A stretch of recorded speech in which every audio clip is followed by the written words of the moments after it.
I say a very good afternoon to the Sun's chief political correspondent, the legend that is Jack Elsom. Hello. Afternoon, Jez. And do you know what he said to me, ladies and gentlemen, as he walked into the studio? Harry Cole and I share this gig, but Harry Cole's been up all night and he's asleep at his desk. I rang You've Cole. dubbed me right in it No, there. because I rang him. I rang him earlier and he said to me, I'm sorry, Jez, I'm going to be asleep. Bless him, he's been up all night doing this poll, which was a reaction, a Sun exclusive poll. Very interesting. This is interesting, people. If you're into this election, this poll is interesting because I watched it last night. I'm going to be really honest. This was my take, right? Ming Vaz Starmer doesn't say a word. Slightly rattled, slightly, oh my God, this is a bit much. Rishi trying too hard, talking over each other, trying to score points, landed a couple of body blows, probably looked even to me, depending on where you came from. But these are interesting statistics that the Sun's got. Yes, so overall, across all voter groups, Starmer was quite comfortably ahead. Sort of what we're seeing played out in the opinion polls at the moment, about a sort of 20-point lead. Although there are a certain amount of undecideds. But when you drill down into the 2019 Tory voters who gifted Boris Johnson that massive landslide 5 years ago... Lent him their vote. Exactly. Sunak is comfortably ahead by about 15 points. Now, this goes to show that he is going to be focusing on the issues that matter to those voters. And what JL Partners did, who did this poll, was a live reaction worm. So you could see people's reaction in real time. When Sunak was hitting the key talking points on immigration, Rwanda, protecting pensioners, the National Service Plan, that Tory vote absolutely leapt. And so if you're looking for a sort of, textbook into how he's going to proceed in this election, you think he's going to be hitting the points which are going to be appealing to the traditional Tory base. There's no point trying to appeal to Labour or even maybe centrist voters anymore. They're not going to come back. They're going to be voting for Labour. So in words that aren't as crafted as yours, would the Tory approach, by the way, they put nobody up for 2 weeks. They seem to have their heads below the parapet. That's their business. Personally, I'd be out there fighting on the front foot, but they are not doing that.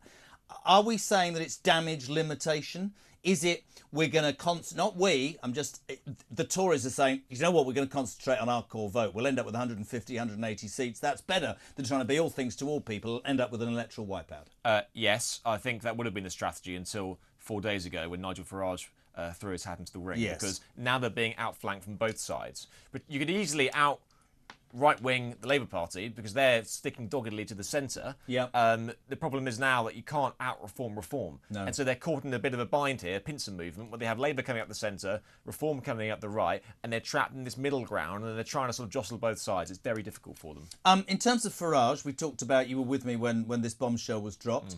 Any movements in any polls, anything you've seen online that's shown an interest in him? Nothing so far in terms of big opinion polls. We haven't had any sort of big opinion polls since he made that announcement a couple of days ago.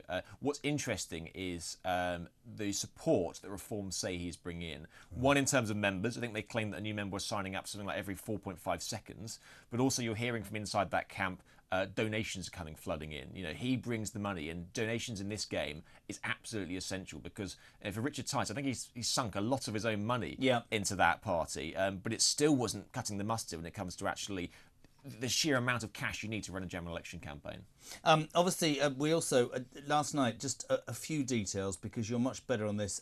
The Statistics Watchdog is looking into allegations made by the PM last night during that debate that he claimed that a Labour government would push taxes up by £2,000 a year. Lord Jonathan Marland, ex-Tory, well, not ex-Tory, but an ex-advisor to Boris Johnson, said, we all know that the Labour Party will raise taxes. I've only heard that the Tories and Labour have both said we're going to freeze taxes. Nobody's talked about dropping it. What do we know? Was that a lie from the Prime Minister? Shock, horror. Was it a lie? It's a massive political dust-up, and it's sort of claim and counterclaim. There is a document which the Tory party have released which say that Labour are planning about £60 billion of spending, but have only costed for about £25 billion. And so there's a £35 billion black hole as they see it, which they will say has to be calculated. Isn't that about as much as Liz Truss lost in 48 days? I think more.